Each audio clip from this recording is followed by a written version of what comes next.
Hello, everybody. You're watching a special election update edition of the Orchard Cast. Each week of the Canadian federal election, I'll be joined by a different guest to discuss key issues and developments in the campaign. Episodes of this special series will be free for anyone who wants to listen. But if you like the work I do and want to hear full episodes of the regular Orchard Cast, please consider becoming a paid subscriber. This week, we've got MacEwan University assistant professor and freelance journalist Danielle Paradis on the show. You might recognize her work from APTN, Canadaland, DSmog, Maclean's, or The Walrus. Danny, hello. Hi, Jeremy. Do you have election fever? I have not been bit by the election mosquito, I think. Like I am following. There are things that I find interesting. We're going to talk about, the bozo eruptions a little bit later, and those are always entertaining. But on the whole, I wouldn't say that I find this a very exciting election. Yeah, I mean, it seems that nothing has really changed from week one to week two, just different policies rolled out. And as you noted, a ton of campaigns have been derailed, like local campaigns for statements that candidates have made. So we've got a lot to talk about today, especially in that regard. But before we get into our topics of discussion, I want to give a quick polling update. According to CBC Poll Tracker, Mark Carney's Liberals have grown their lead to 44%. Pierre Poilievre's Conservatives have 37%. Jagmeet Singh's NDP has 8%. Yves-François Blanchet's Bloc Québécois has 5%. Elizabeth May and Jonathan Pedno's Greens have 2%. And the People's Party, which is in fact led by a person named Maxime Bernier, has 2%. Now, let's get to it. The first topic I wanted to talk about is something that I think is going to be a consistent throughout the entire 5-week election campaign, and that is the response and fallout from US President Donald Trump's tariffs that he's levying on Canada, as well as seemingly every other country in the world. On Thursday, Prime Minister Mark Carney, who is also running in this election as the Liberal leader, announced retaliatory tariffs against US President Trump's auto tariffs. Last week, Trump announced a 25% tariff on imported autos and auto parts that aren't covered by the US-Mexico-Canada Free Trade Agreement, which I refer to as USMCA, because I like the Beastie Boys and miss Adam Yauch. The day they went into effect this week, Carney unveiled a 25% tariff on US autos, but not auto parts that aren't compliant with USMCA. He promised to redistribute the proceeds to Canadian workers and businesses impacted by the trade war. The American tariffs have already led to Stellantis, which owns Chrysler, laying off 900 workers at its plants in Michigan and Indiana and pausing production at its Windsor, Ontario plant. Carney has warned that more tariffs are coming for lumber, agriculture, pharmaceuticals, and semiconductors, and that a recession is likely to occur. Conservative leader Pierre Poilievre announced that a conservative government would cut the GST from the purchase of cars built in Canada in response to the tariffs. He also pledged to provide $3 billion in low-interest loans and short-term lines of credit to workers impacted by the tariffs.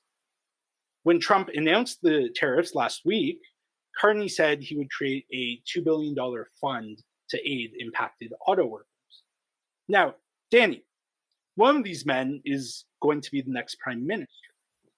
What do you think their respective responses to the auto tariffs tell us about how each might govern? Well, as you know, I love overthinking things. So this is something that I actually have enjoyed thinking about. And I see each person put into two different roles. So in our parliamentary democracy, you maintain being your, in this case, the prime minister and the leader of the opposition as official titles. Mark Carney has to fly back and make prime ministerial announcements in the campaign because of this, the tariff on again, off again relationship with Donald Trump. And so I think you see both people, both Pierre Poilievre and Mark Carney playing dual roles. And in the case of the dual role for Pierre Poilievre, one of the key things that an opposition leader, which is his position, does is to say, whatever the proposal the government is making is bad and wrong. And sometimes you don't even have to be particularly ideologically aligned with a party when you're making that statement. It's more just like, you're not doing enough, building homes, you're not doing enough. Tariffs, you're doing it the wrong way. But at the same time, because it is a campaign, you're seeing him have to put forward something that looks like a proposal policy, and you laid out what some of those things are. While also, I think he's been trying very carefully not to alienate those people that are actually interested or supporters of Donald Trump in Canada, which the convoy showed us there was actually a not insignificant number of people, and also people who maybe aren't necessarily aware of what tariffs would do to Canada, which I think most people have some understanding, but tariffs aren't something that's been a topic for years or anything. So I think we still have people who are still familiarizing themselves. Meanwhile, Mark Carney is just his tried and true banker guy, and he's getting into policy, talking about the limited viability of tariffs beyond a certain point in Canada, that there's only so much that we can do when it comes to retaliating before we really hurt our own economy. So in that way, I think he's been, either as prime minister or as Liberal leader, sort of steadfast in his messaging and boring. Yeah, well, I mean, he's Mr. Money, right? That is his main selling point.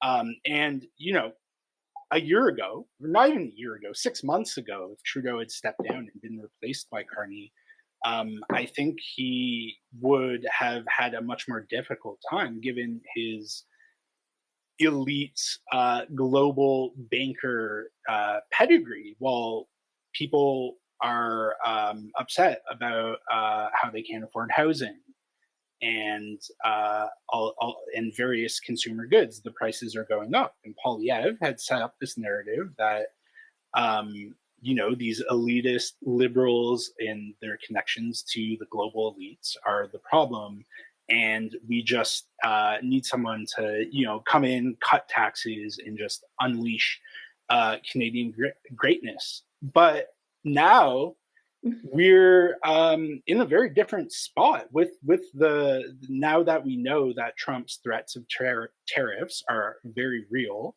and that his desire to incorporate Canada into the United States in some capacity is also very sincere.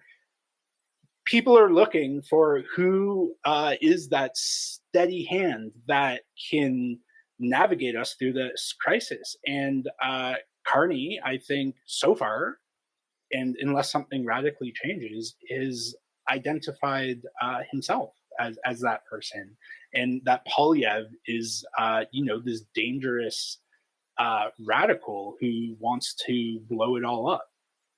In the graphic that you showed as well during the poll watch, so if you're listening in the podcast, it showed a direct correlation between the rise of Liberal support and the decline in NDP support. So that tells us that a lot of the NDP or even third party, other Green, probably not PPC, but who knows, support is going back to the Liberal Party. And so because of that, we're seeing That's something I never thought that I would see, which is like the NDP really gunning for like a international banker dude. If you had told me a year ago that this would be the person who's like meeting the moment, I would have been really surprised. I would have thought, no, I just don't think Canada's in the mood for a banker. I think we're looking for something else for change, not somebody who's like, you know, potentially responsible for like part of the global financial crisis of 2008, et cetera, et cetera. And I think that I'm surprised, but then at the same time, we can't really, you can never really tell exactly how voters are gonna feel about something. And in this case, they seem to be wanting the stability that I think that Mark Carney represents for Canada. Is like, here's so even the messaging, like same old, might not be that bad for Mark Carney. Yeah, and I think there's a reason he called the election as soon as he did, knowing that the best time to go to voters was when he's still a fresh face, and we're facing these threats, and we haven't really felt their economic impact yet, right? And so if Carney does win in a landslide, at least not necessarily in terms of voting percentage, because again, I mean, the Conservatives are polling at 37%.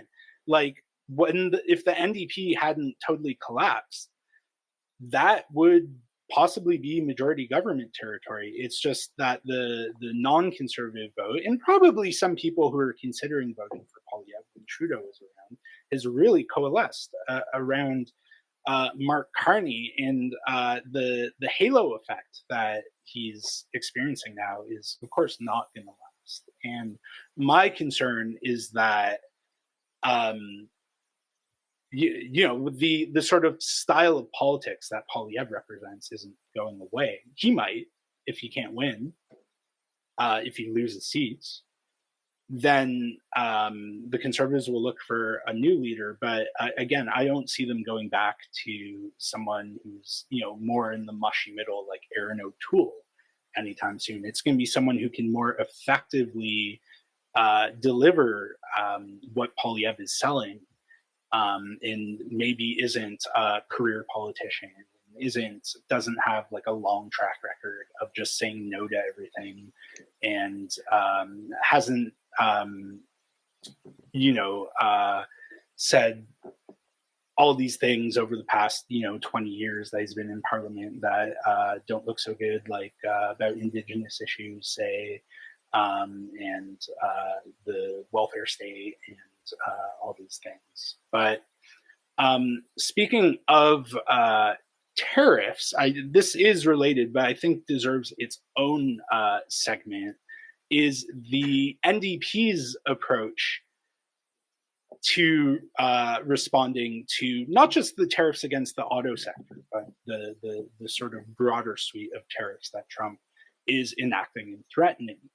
On Thursday, the NDP released its proposal for the sale of victory bonds that Canadians can purchase to strengthen the Canadian economy in the face of US tariffs. The name is an explicit reference to the bonds the Canadian government sold during the First and Second World Wars to raise funds for the fight abroad. These bonds allowed individuals, businesses, and other organizations to loan the government money, which could be cashed in after a fixed period of time.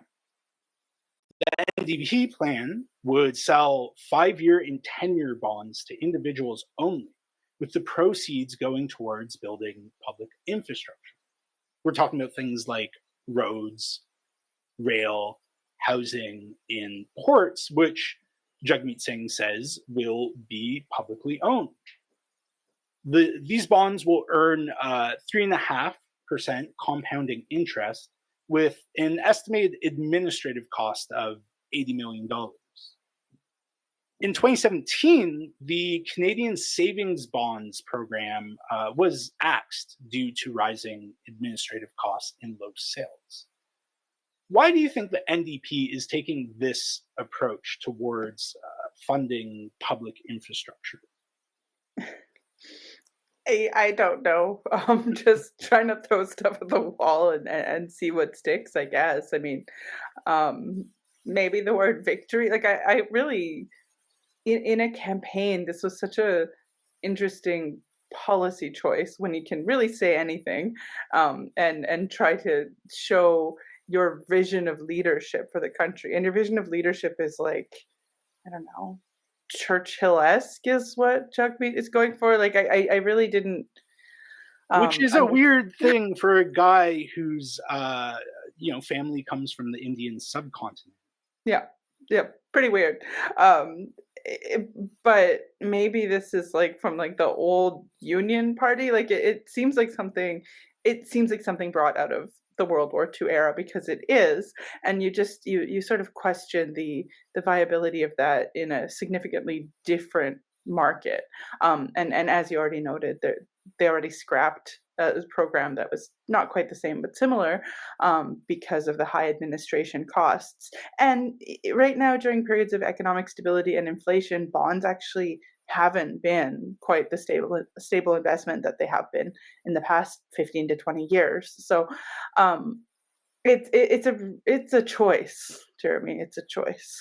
Yeah, and it struck me as a very odd choice, as you noted. Um, I guess Singh is banking on a combination of like this Canadian nostalgia wrapped up in this nationalism that has really overtaken the country over the past month or two, as well as this this bond program succeeding where the past one has failed because it has a clear purpose and message to unify around, rather than just like, hey, you can invest in Canada, but that this is an emergency, that this is needed at this time, in the same way that the world wars were. I just was struck by the fact that this is a very like neoliberal approach in a way where it's just like, hey, individuals, if you want, you don't have to, but you could lend money to the Canadian government and make money from it, right, after 5 years or 10 years. And I'm wondering the NDP have been calling for a wealth tax for at least the past two elections under Singh, and I haven't heard him say a thing about that. I mean, last week he was criticizing, rightfully, the Liberals and Conservatives for portraying a wide-ranging income tax cut for all brackets as this tax cut for the lowest income bracket, although Polyev was explicit that this is actually for everyone, regardless of their income. Carney was a bit, sneakier about it, as that Jon Stewart clip that's going around in the attack ads, that's taken out of context, says. But then he comes out with a plan that also like this really like convoluted plan to cut income taxes for low-income Canadians and increase the basic personal exemption, and then have it reduced on a sliding scale till you get to like I think someone who makes over 170K, right? And it's just like, where is this tax the rich sentiment that you were running on in the past two elections, and you performed much better than you are right now? I mean, it's quite confusing. I don't know what's going on with Jagmeet Singh right now, but it seems like his head's not in the game, so to speak. I mean, I think that's not new, is it? Like ever since the agreement to work together, there's been some questions about what Jagmeet Singh is thinking.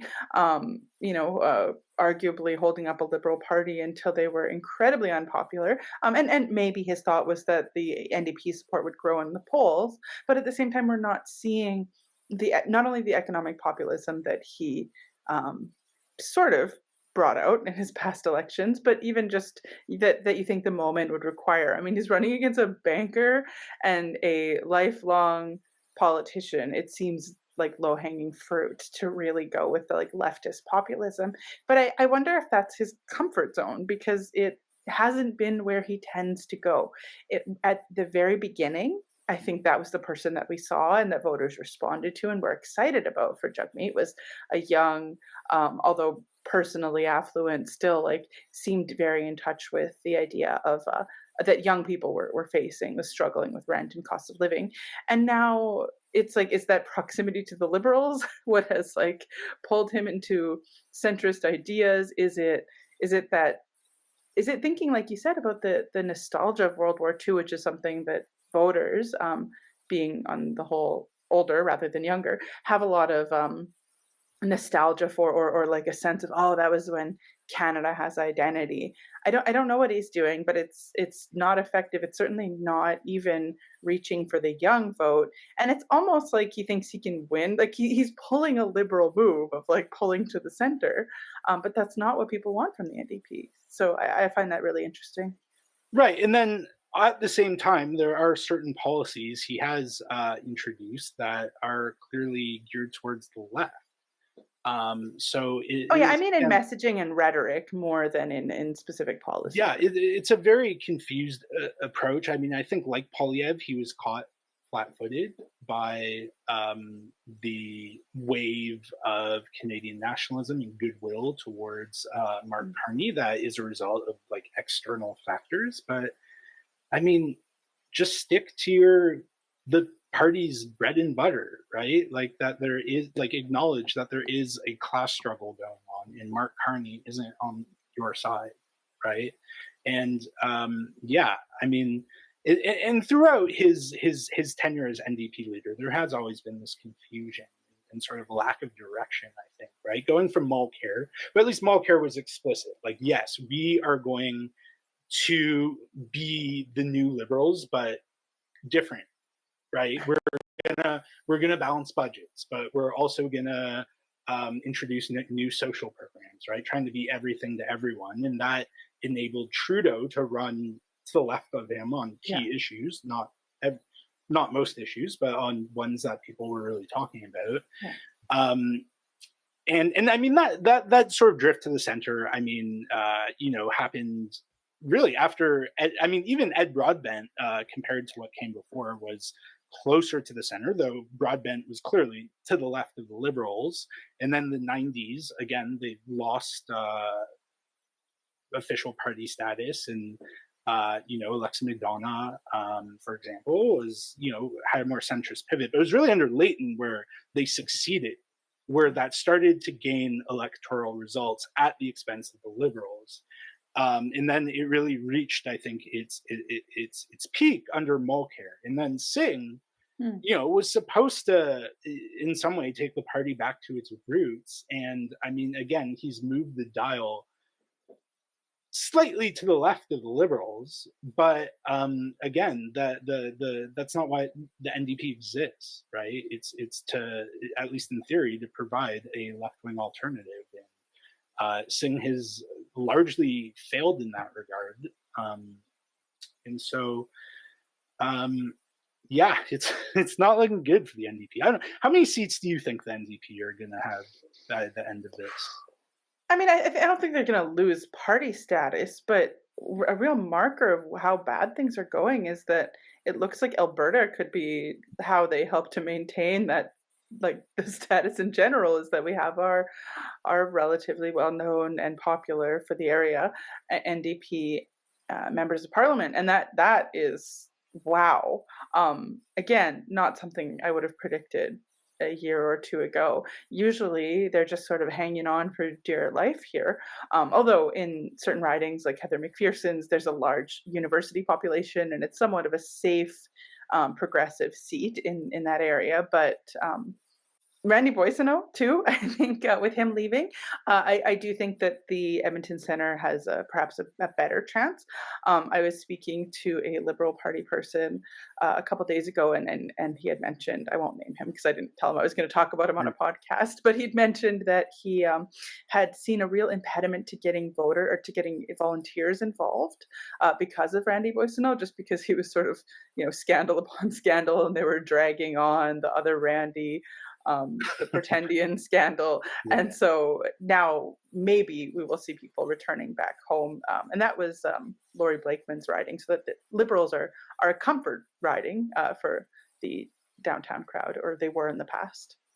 Yeah, and we see, I mean, the NDP in that riding has a, strong candidate in Tricia Estabrooks, who was the chair of the Edmonton Public School Board. She used to be a journalist with the CBC before that. Like, she's a known entity, and she's been campaigning for a while. Mhm. But it seems like to me, I don't see the NDP winning any seats that they don't already have. So I would be very Mm. shocked if the NDP came out on top in Edmonton Center. I think Blake Desjardins, which is now my riding. I used to be in Heather McPherson's riding, but it got redistricted. I think he has a pretty good chance of Yeah. defeating the truly odious Kerry Diot.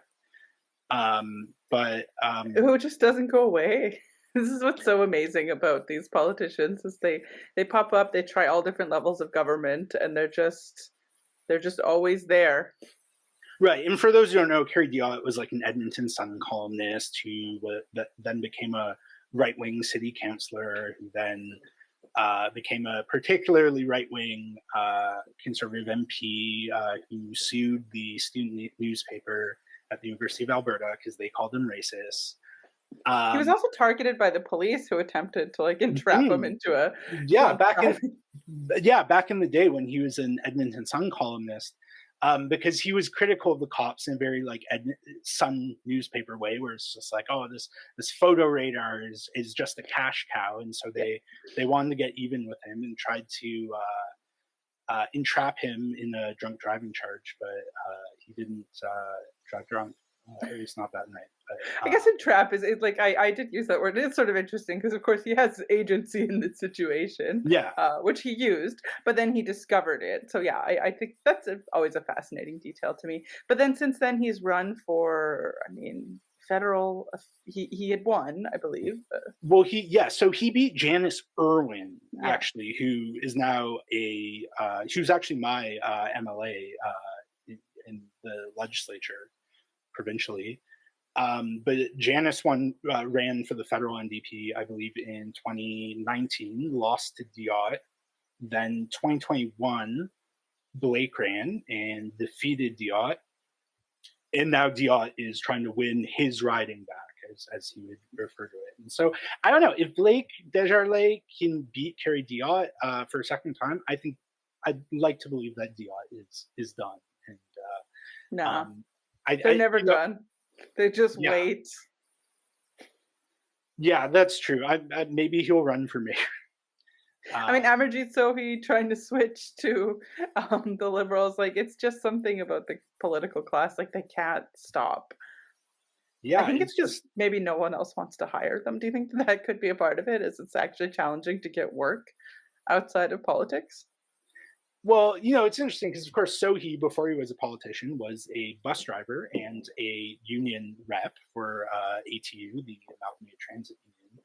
So I do think after being, a cabinet minister and mayor, maybe going back to being a bus driver isn't really an option.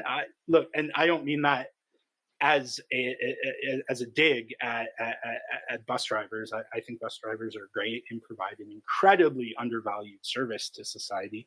And a lot. It was the same with Brian Mason, who used to be the provincial NDP leader, also former bus driver and union activist. And all these pundits just turned up their noses at these bus drivers who want to tell Hmm. us what to do. And it's like, I think it's good when working class people get involved in politics. Yeah, people with I real jobs, like that's something they Yeah, always like a bus criticize. driver is a real job, which is why So I real. don't know that so he could go back. That's fair. It is a little bit of visibility for a former mayor and cabinet minister to be a bus driver. Yeah, but You could lean in though, like party fundraiser, party bus fundraiser, you know? mhm, There's options. yeah, that's true. He could drive Carney's bus, Mhm.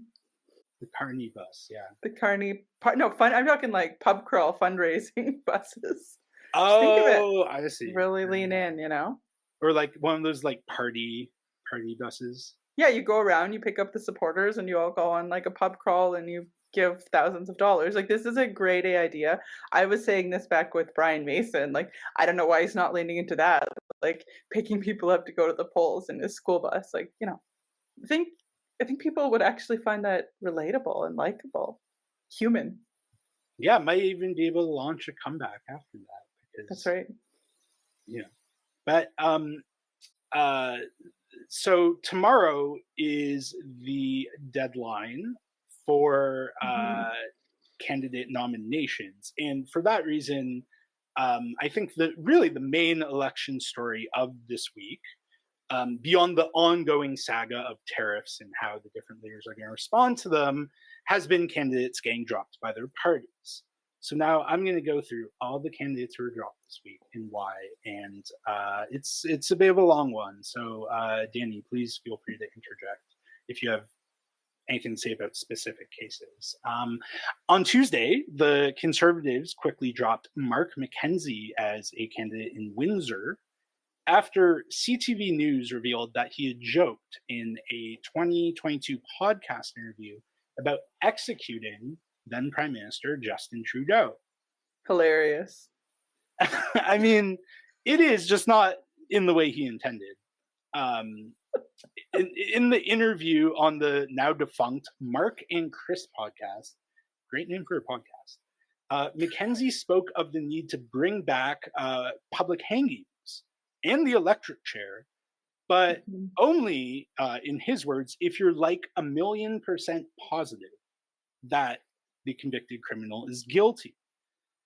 I mean, A million kind of, percent positive. yeah. Um, that's some interesting math there, but I mean, that is some true gallows humor.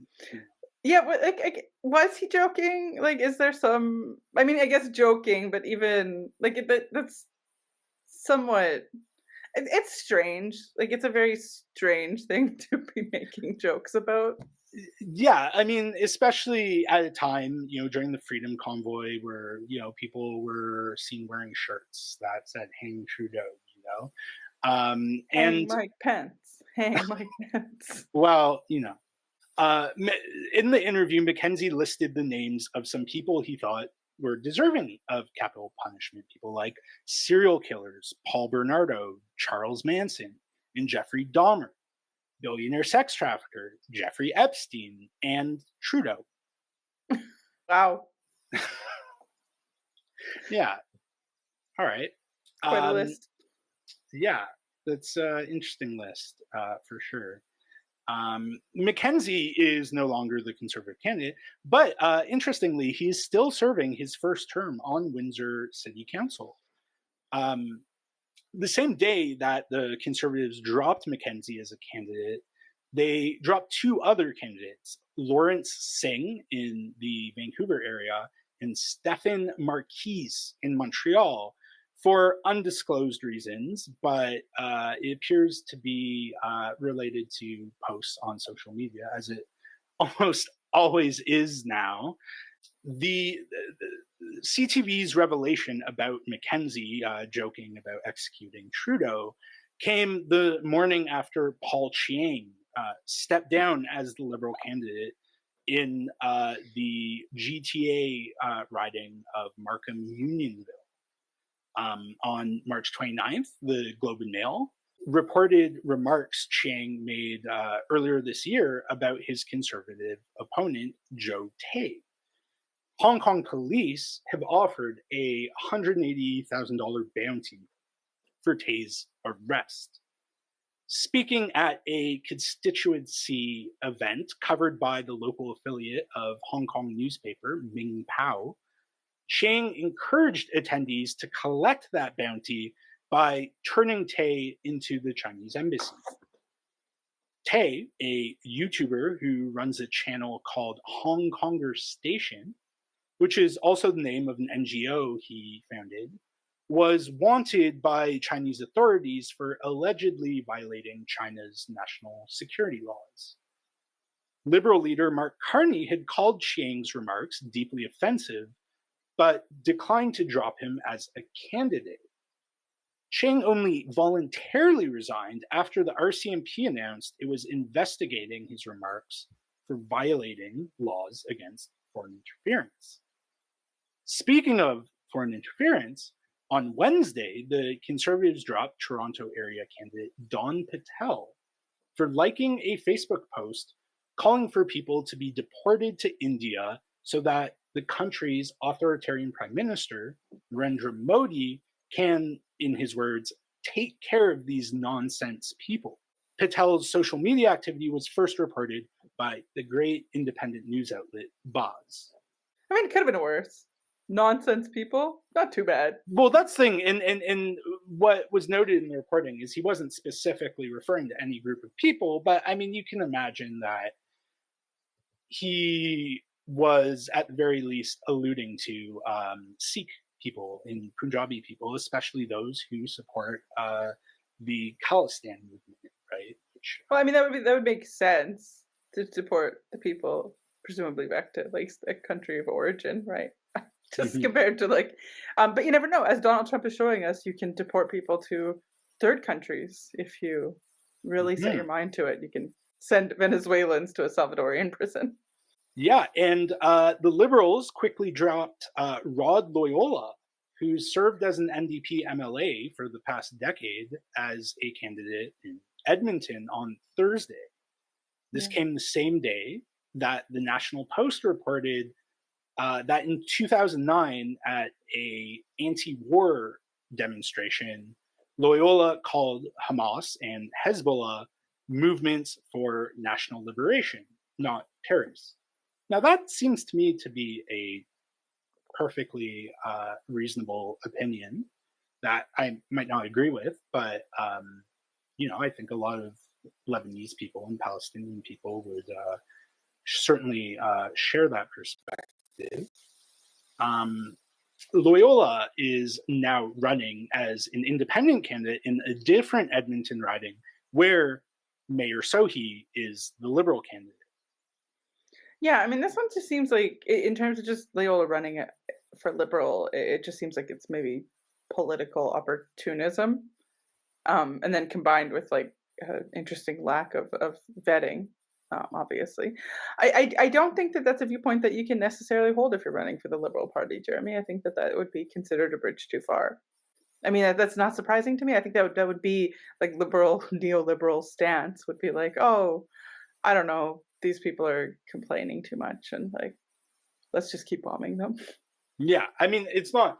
I certainly am not surprised that the Liberal Party took that approach. I was kind of surprised that both Loyola agreed to be a Liberal candidate and that the Liberals took him because, I mean, he was a communist before he was elected as a New Democrat, which all the right wing um, websites love to point out at every opportunity.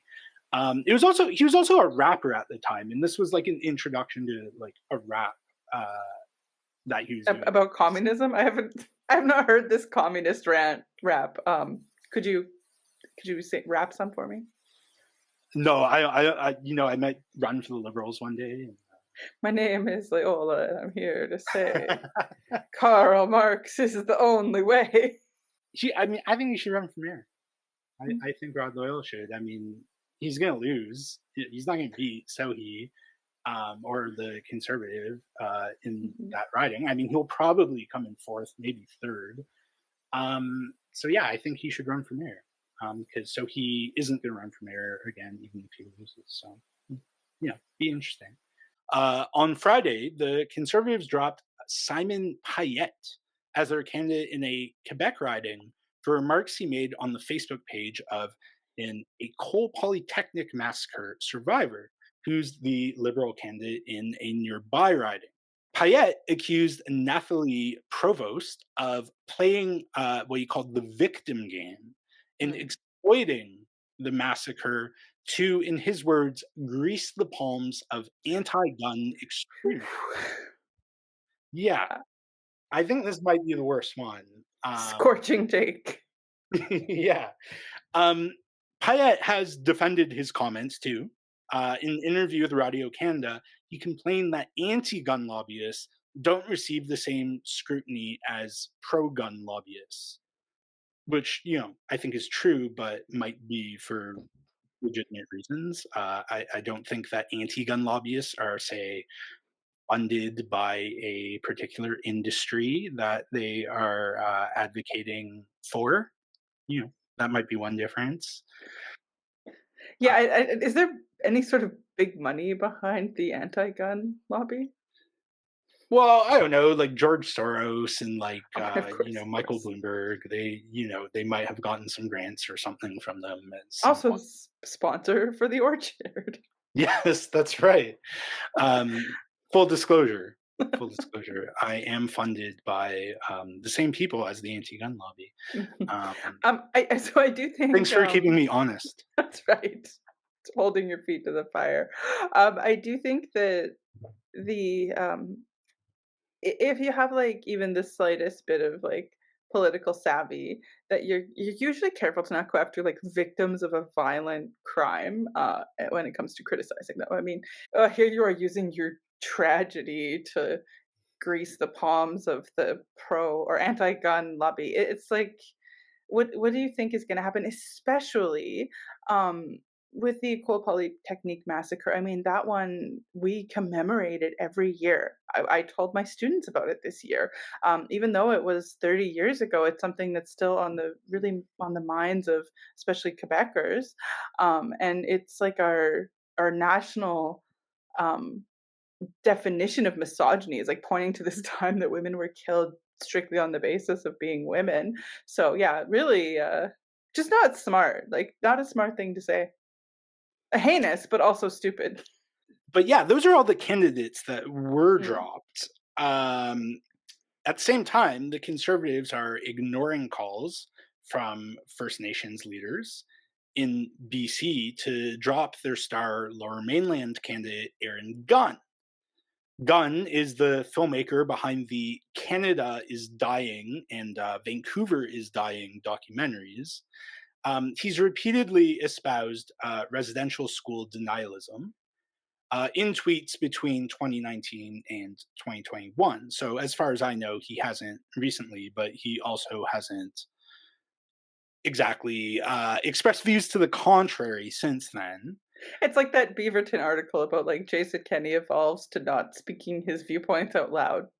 Yeah, right, exactly, and that is something that Kenny, as I detail in a certain book I wrote, um, really got good at by the time the Harper conservatives came into power, right? And sort of picking his battles at things where he knows there was popular support behind, right? Like reconfiguring sort of the criteria for immigrants let into Canada and cutting taxes and pursuing a more belligerent pro-American foreign policy. Um, Now, the Conservatives are also not too keen to drop fellow alt media figure Andrew Lawton. Press Progress revealed a couple days ago that he was in a Signal group chat with Freedom Convoy leaders, their lawyers, and a bunch of white nationalists, as well as other right wing media personalities. Now, in Lawton's defense, he was writing a book on the Freedom Convoy at the time. So Mm. being in a Signal group chat with some of the leaders, which may have been a violation of their bail conditions, and probably was, would have been a valuable resource for an author writing a book. Um, you know, Mm.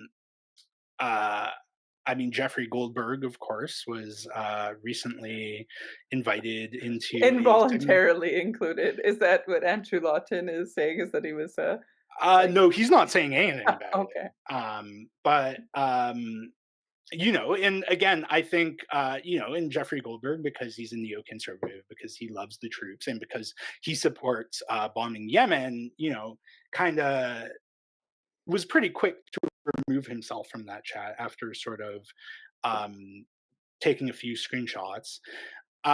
Whereas Lawton was in there long term. And it's also worth noting, strike against Lawton.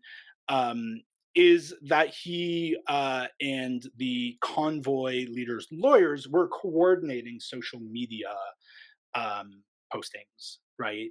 Mhm. They were asking him to post certain things, and then he would and tell them that he did, right? So it's not just that he was in there as Yeah, a disinterested party participant, to yeah. write a book. He was collaborating with them, right? And Yeah. so again, While I writing a book about them, which is, I mean, not unheard of, but at least in the tradition of journalism, somewhat, ethically dubious. yeah, and I mean I read an excerpt of the book that was of course published in the National Post, and obviously he's sympathetic to the convoy. I mean, he doesn't try and conceal that bias, but again, coordinating social media messaging, not a good look. Not a good look, Andrew. Who ratted him out?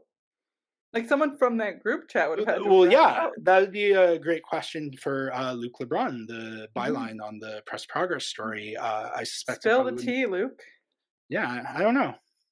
I don't think he would say, but I mean, Nor should he, but, yeah, yeah, but it's, I want to know.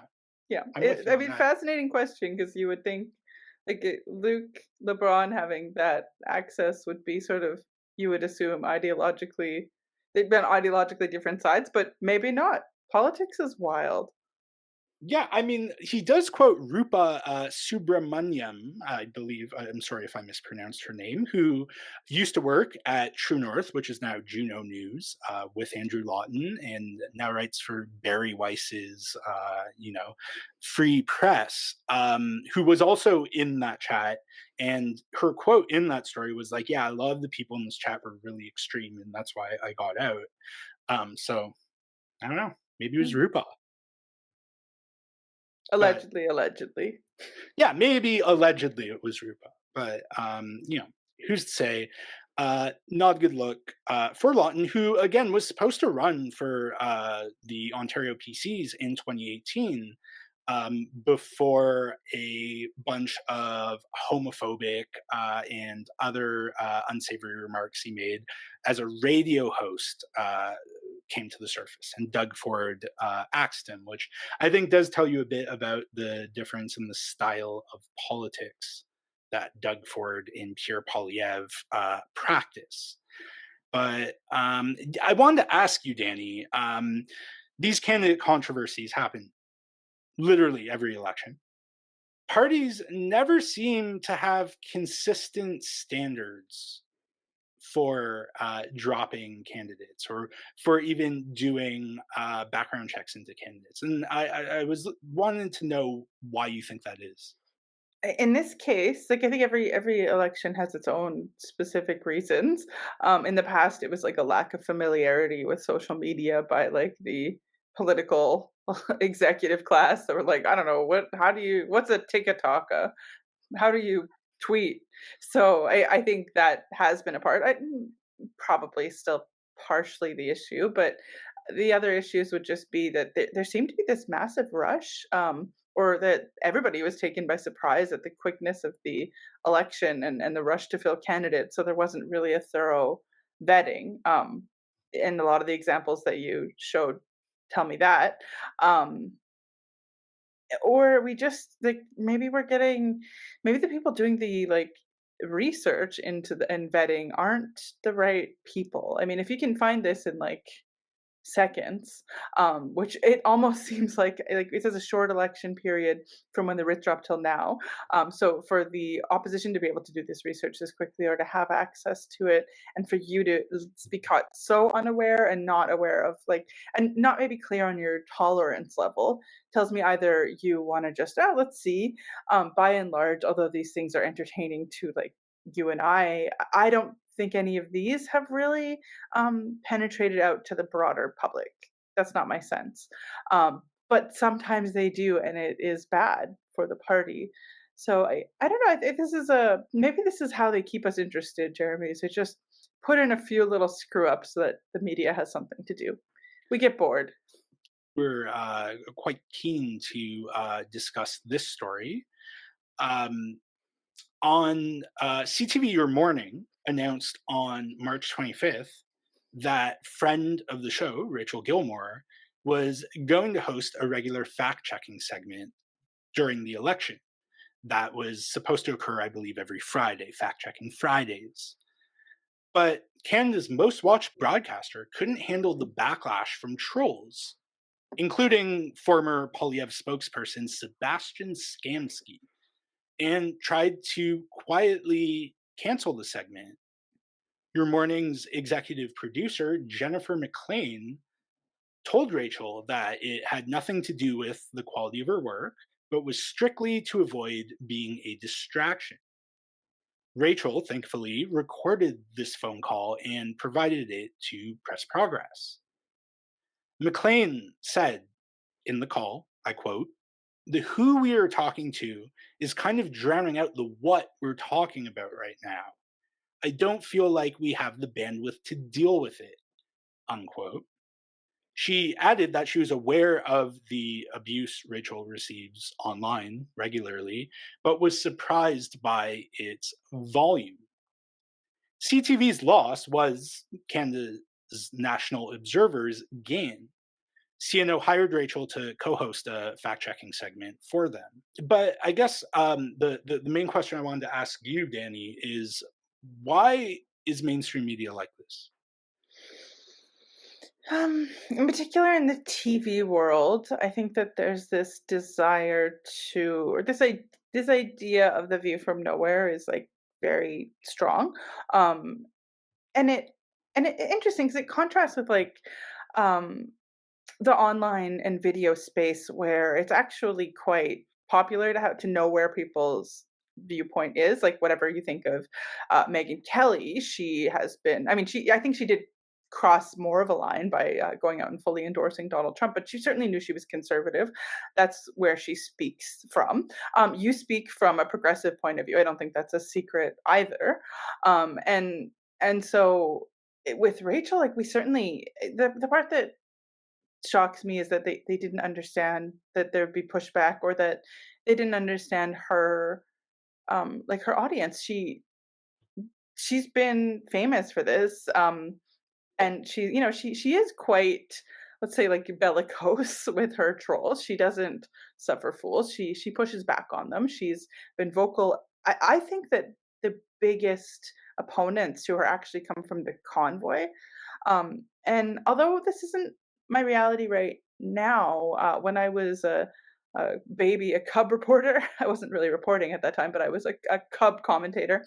Um, i- Video was the area that, because it is so accessible, you get the most views, and you get people that are haters who really latch on to you and pay close attention to what you're saying. So um, I don't know why CTV wouldn't know that. They're in the world of video, and I thought that's what they were going with when they brought her on, was this person who has a large following, is young, and is, actually a good way to make younger people pay attention to politics. So it the distraction thing is like I believe that that's real for them, that they think, the job of an anchor is like sit there, read the things off the teleprompter, have no likes or dislikes. And so anybody coming in needs to also follow that format. But that's kind of antithetical to what they were trying to do with hiring Rachel. So it's like,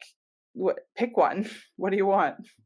Yeah, I mean, it's one thing to blackball someone like Rachel because she's outspoken, she's a progressive, um, and that might make some advertisers uneasy. But it's quite another to dangle this prospect in front of her, being like, yeah, we want you to do your thing for us on a weekly basis, and then as soon as their backlash be like, oh wow, well we knew you had your trolls and haters, but oh my god, we didn't realize it would be like this. Sorry, see ya. Yeah, it's just pick a lane. Like either you're going to embrace a variety of perspectives that have really large following online and use that to help make your network relevant among a certain demographic, or don't. But Yeah, I mean, it just smacks of pure cowardice, right? That they're willing to take risks, but not if there are any consequences from them, not if they're getting emails from like the most deranged people alive uh, objecting to it, right? And, I think this episode is a good symbol of like the mainstream media's increasing irrelevance and inability to control the narrative. I think also the politics of the person does come into play because journalists, mainstream media is especially sensitive towards the perception of like progressive bias, and like so I do think that you see a reaction to a progressive person that is different than a reaction to a conservative person, um, and perhaps the desire of like, well, we can't really allow pushback against progressives because we're already viewed in this space. So we really have to make sure we push strongly against that versus say like, um, you know, I mean, not that Andrew Coyne is like tweeting odious things or anything, but like, you He's know, tweeting some pretty odious things when it comes to Palestinian children and journalists that are being killed.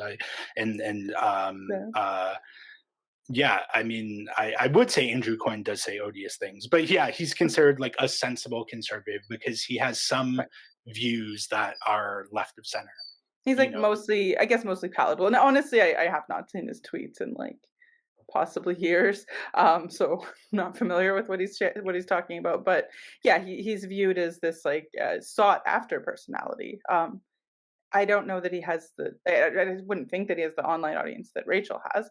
But one thing that I thought Rachel was really fascinating in talking about it is like, what, why do you have so many haters? And she talked about the accessibility of her platform, and the way that video works to make sure that people can see your content, respond to your content, and for a woman, a young woman, a young progressive woman, that really can work against you, right? You're not allowed to exist in that way, and you're certainly not allowed to be argumentative, and that's always an issue that women journalists face. Is what do you do when you're confronted with like deeply misogynistic things? um, and they're often, she doesn't share all of them, and if it's anything like what I've experienced, some of the, and I actually think it would be worse, because it's been a few years since I've really been on any kind of like radar in the same way. um, it can really attack the psyche. So to not have any space for a woman to be able to react to this, which is something she's dealt with all the way from back when she was employed at CTV from in the beginning, is really horrible. And I just think we need to start caring about like the effect of this on women and young women, and how you're supposed to do your reporting work, and how it's like acceptable for it to be open season if you're required to be silent. well, yeah, and that goes back. I had Rachel on the podcast, a few months ago, to talk about the sort of then impending TikTok ban, and just also to like talk about her story because I think it is a really compelling story, and she is a very, I think, sympathetic figure. I mean, I think she's smart and compassionate and is very talented. And that goes back to, I mean, when she was at Global too. I mean, she just wasn't. And this happens to again, mostly female journalists at mainstream media outlets across the board. She just wasn't getting support um, from her bosses in the face of this clearly like misogynistic backlash. Like I have haters, I have people who tell me I'm an idiot online, or that I'm, anti-Semitic and not a real Jew and what have you, but no one ever violently threatens me. Right. And I would say, and obviously my platform isn't nearly as large as Rachel's, but I would suggest that um, the sheer violence that there are threats of violence that are targeted at female reporters is mostly exclusive towards them, right? Certainly, if male reporters, with similar presence and political outlook do get violent threats. I can't see it being in the same volume and with the same tone as something that someone like Rachel or yourself get. Um, and again, yeah, corporate media is suddenly powerless to do anything about it, right? And you saw that when she was at Global. See that with CTV now, and you see, I mean, talk to female reporters at mainstream media outlets, and it's almost like across the board. So again, another failure of the corporate media. Yeah, I mean, the thing is that it's just not new anymore. Like it's, I think in the past, perhaps we understood it as maybe they don't fully understand. Like, um, it would be normal. Like I had, although my editor took this quite seriously when I was at Star Metro, but threats to like firebomb the office was somebody I had disagreed with on Twitter. There were forums in which people described like how I should be raped and thrown downstairs, and I'm not aware of a male reporter that's faced quite that level of like violence and vitriol. Yeah, I mean, again, rape threats never happens to me. I mean, maybe if you're queer, Yeah. I could see that, but certainly if you're like a straight guy like me, I mean, I can even imagine getting sexually violent threats, but also even regular violence threatened at me. It just hasn't happened, and I've made a lot of people angry, and I've Right. gotten backlash for things I've written, but never anything like that. Yeah, And and I just think like I agree that they need more support. Particular like have some conviction if you're going to reach out to her to begin with. Like you either haven't done your homework or you um, don't care to think about the effect because it just almost seems victim blaming. Like you're bringing this on yourself, and so we can't be around you anymore because of who you are. Like it's misogyny. yeah, and I think also the decision to drop her was probably, I would guess, made over the head of the producer who brought her on. And again, we have fortunately, we have a strong independent media ecosystem that's growing that was able to say, all right, CTV, you don't want her, we'll take her, right? So, um, you know, um, tip of the hat to Canada's National Observer and wag of the finger to CTV. That That's should be right. a segment. What was that? That was an old Colbert segment back when he was funny. Oh yeah, Yeah, right. that's where I got it from. But another media story, Carney announced on Friday that a re-elected Liberal government would boost CBC funding by at least 150 million and likely more. Carney said he would increase funding for the CBC until it receives public funding equivalent to European public broadcasters like France Television or Germany's ARD. He also wants to update CBC's mandate to bring it in line with other public broadcasters. This mandate would include strengthening local news and providing clear and consistent life saving information during emergencies. Carney said he wants to implement these changes through legislation rather than executive fiat.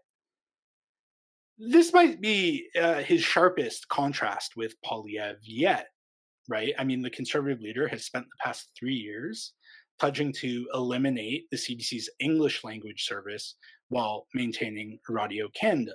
Mind you, he would also have to do that legislatively um, because the Broadcasting Act clearly lays out that there needs to be English and French public broadcasting. You can't just have one.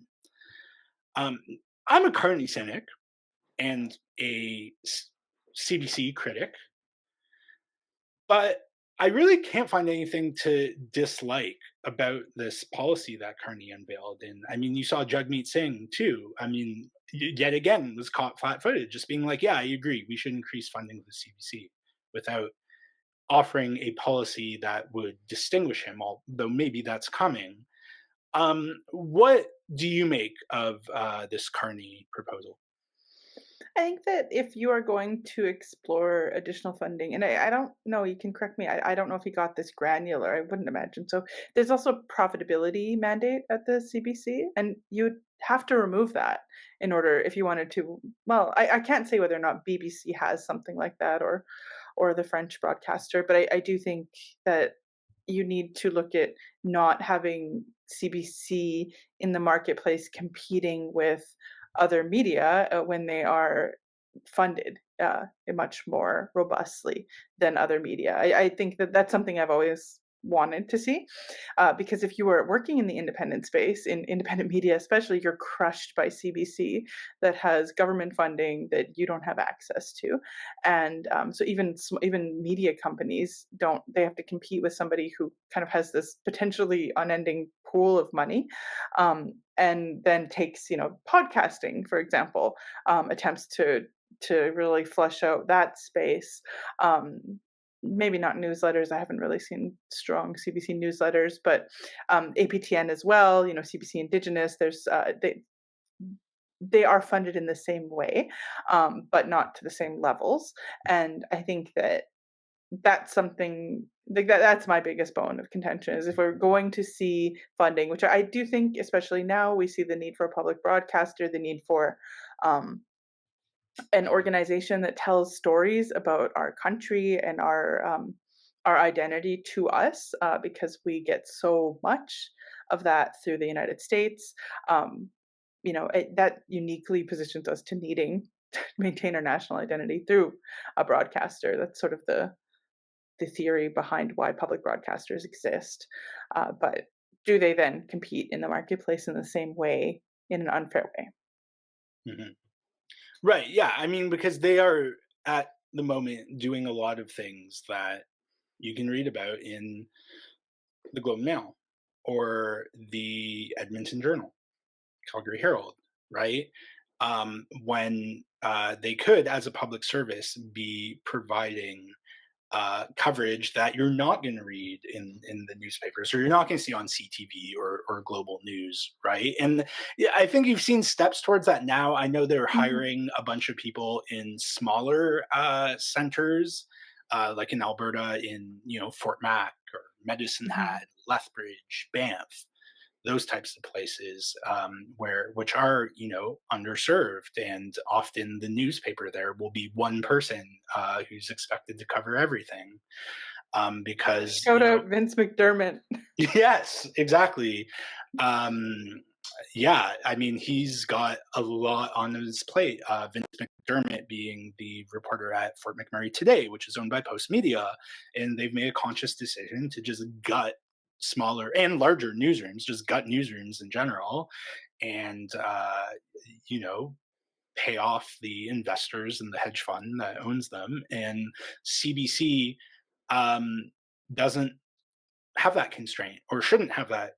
I mean, certainly they're not owned by a hedge fund in the United States, so there's that going for them. But also, they don't have to be driven by profit, and I think that's a very important point you make, Danny. That is an impediment to, I think, the CBC reaching its full potential, is having profit in the equation, right? Like, why does the CBC have ads? Because that's another way that it takes money that could be.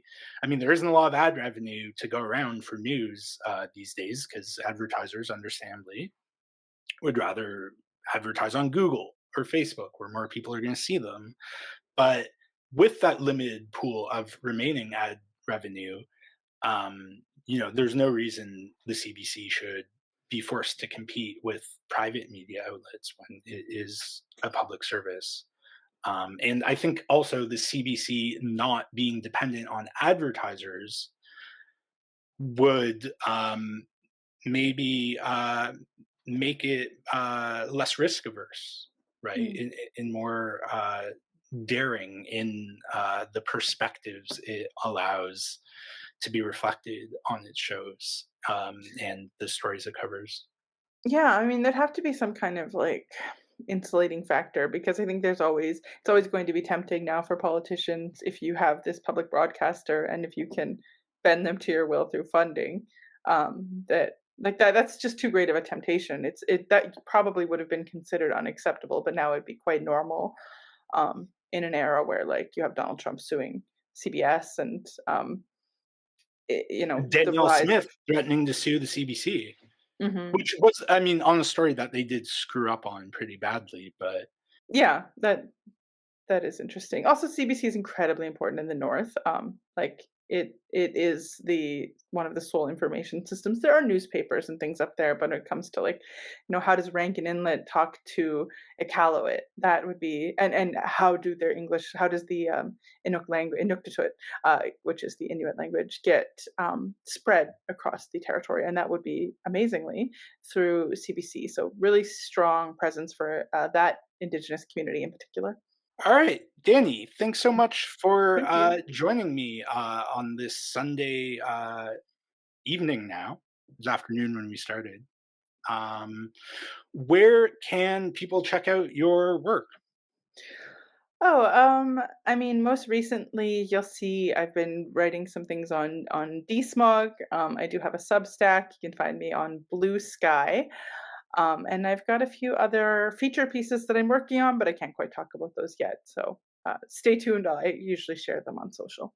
Well, take care, and I will see you viewers next week with a new guest to talk about week 3 of the election. Au revoir. Bye bye.